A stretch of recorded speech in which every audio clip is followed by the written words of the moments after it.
How to activate your Target Red credit card.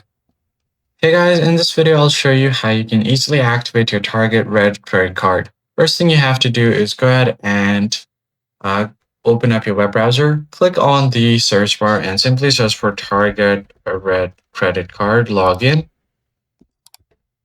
And then you can see your Target account right here. So go ahead and open this up. All you need to do now is just go ahead and log into your account. So tap on the sign in button. And once you've logged in, you can just find your Target Red credit card. So go to Target Circle card, click on it. And then here you can find your credit card if you've already added it.